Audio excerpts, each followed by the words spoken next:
नमस्कार, मैं जूली तिवारी हर समय आपके साथ न्यूज चैनल में आपका स्वागत है। तो चलिए नजर डालते हैं आज के कुछ मुख्य समाचारों पर।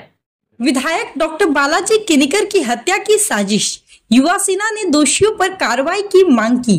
अंबरनाथ में आज युवा सेना के पदाधिकारियों ने तहसील कार्यालय में तहसीलदार से मुलाकात कर विधायक डॉक्टर बालाजी किनीकर पर हुई साजिश को लेकर अपनी चिंता जाहिर की। युवा सेना के प्रतिनिधियों ने तहसीलदार को ज्ञापन सौंपते हुए मांग की कि विधायक की हत्या की साजिश रचने वाले दोषियों और इस अपराध में शामिल मुख्य सूत्रधारों की पहचान कर उनके खिलाफ सख्त कार्रवाई की जाए। ज्ञापन में यह भी कहा गया कि कुछ समाज कंटकों ने इलाके में दहशत फैलाने के इरादे से विधायक की हत्या का प्रयास किया। इसके अलावा बेकायदा अवैध हथियार रखने वालों की जांच कर उनके खिलाफ भी कड़ी कार्रवाई की मांग की गई। युवा सेना ने प्रशासन को चेतावनी देते हुए कहा कि यदि दोषियों के खिलाफ जल्द कदम नहीं उठाए गए तो युवा सेना सड़कों पर उतरकर आंदोलन करने को मजबूर होगी। अंबरनाथ विधानसभा अध्यक्ष श्री हेमंत जाधव ने इस मुद्दे पर कहा कि यह घटना न केवल विधायक की सुरक्षा को लेकर गंभीर सवाल खड़े करती है, बल्कि पूरे इलाके की शांति को भंग करने की कोशिश है। हम इस मामले में दोषियों को सजा दिलाने के लिए हर संभव प्रयास करेंगे।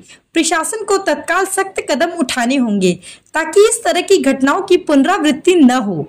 युवा सेना पश्चिम शहर अध्यक्ष श्री राहुल सोमेश्वर ने भी इस पर अपनी बात रखते हुए कहा कि यह हमारे लिए बेहद चिंता का विषय है। विधायक पर हमला केवल एक व्यक्ति पर नहीं बल्कि पूरे लोकतंत्र पर हमला है। दोषियों के खिलाफ कड़ी कार्रवाई सुनिश्चित करना प्रशासन की जिम्मेदारी है। अगर ऐसा नहीं हुआ तो युवा सेना आंदोलन करने से पीछे नहीं हटेगी।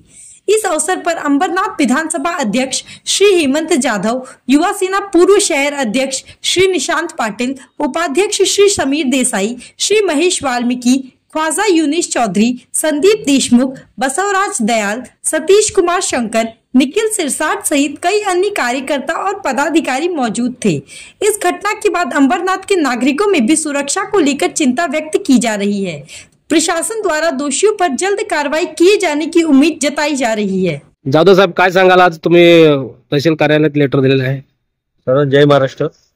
आम्ही आज तहसीलदार साहेबांना भेटण्यासाठी आलो होतो की आता 2 दिवसापूर्वी तुमचे आमदार डॉक्टर बालाजी किनीकर यांच्या हत्येचा जो कट रचण्यात आला आणि ह्यांच्या हत्येचे मेन आरोपी जे 2 पकडण्यात आले आणि त्याच्या मागचे जे सूत्रधार आहेत ते कोण सूत्रधार आहेत, हे कशासाठी करतायत, आतापर्यंतचा इतिहास बघितला तर अंबरनाथचा रक्तरंजित इतिहास आहे। तो इतिहास पुसण्याचं काम करतायत का, पुन्हा तोच दहशत माजवायचं काम करतायत का?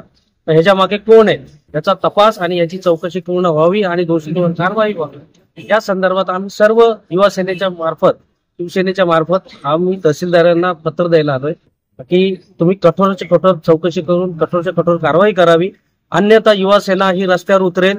आम्ही थोड्या दिवसात 4-5 दिवसात अंबरनाथ बंदची सुद्धा हाक देणार आहोत, पण त्या संदर्भात सुद्धा आम्ही त्यांना कळवलेलं आहे। आणि अशा पद्धतीने जर कोणी दहशत माजवत असेल तर आम्ही ती खपून घेणार नाही। तर ह्याच्या अगोदर खूप लोकांनी वल्गना केल्या होत्या, हंडी फोडायच्या वल्गना, जास्वास जाळ्याच्या वल्गना केल्या होत्या आणि हा एक प्रकारे सूचना आहे का, याची सुद्धा चौकशी करावी ही आम्ही त्यांच्या समोर मागणी केलेली आहे। जय महाराष्ट्र।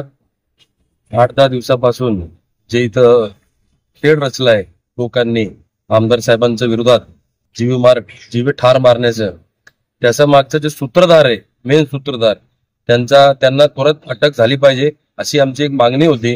दुसरी मागणी आम्ही हे केली का अंबरनाथ मध्ये जे कुठल्याही पार्टीचे असो जे बॉडीगार्ड घेऊन फिरतात त्यांच्या लायसन्स तुम्ही तपासणी केली आहे का, ते कुठे राहतात, त्याचं गाव कुठलं आहे? कारण याचा 40 वर्षाचा इतिहास बघितला गेला तर अंबरनाथ मध्ये रक्तरंजितचा इतिहास आहे। ते इतिहासचा मागचा कारण जे मेन सूत्रधार आहे तेच आहे। 40 वर्षापासून ते लोकांनी खेळी केली आहे, आता पण तेच परत प्रयत्न आमदार साहेबांच्या विरोधात ते लोक करतायत। आमच्या तहसीलदार जे आहे मेन, त्यांना आम्ही हेच सांगितलंय या सगळ्यांच्या पाठीमागचं जे सूत्रधार आहे त्यांना त्वरित अटक करावी, नाही तर 5 दिवसामध्ये आम्ही परत येऊ, इतर लेटर देऊ आणि पूर्ण अंबरनाथ बंद करू। जय महाराष्ट्र। आज आपण बघत असाल 8 ते 10 दिवसापासून जेव्हा आमदार साहेबांच्या विरुद्ध जो षडयंत्र चालू आहे, की आमदार साहेबांना जीवे मारण्याची जी प्लॅनिंग चालू आहे, त्याच आज विरोधात आम्ही अंबरनाथ तहसीलदारला आज निवेदन द्यायला आलोय की यांच्यावरती लवकरात लवकर कठोरात कठोर कारवाई करावी आणि जो प्रमुख सूत्रधार आहे याला लवकरात लवकर अटक करावी, अन्यथा अंबरनाथ युवासेना रस्त्यावर उतरेल आणि ह्याला पूर्ण जबाबदार प्रशासन असेल याची नम्र विनंती घ्यावी। जय महाराष्ट्र। तो आज के लिए बस इतना ही। कल फिर मिलेंगे इसी समय इसी चैनल पर। तब तक के लिए मुझे दीजिए इजाजत। धन्यवाद।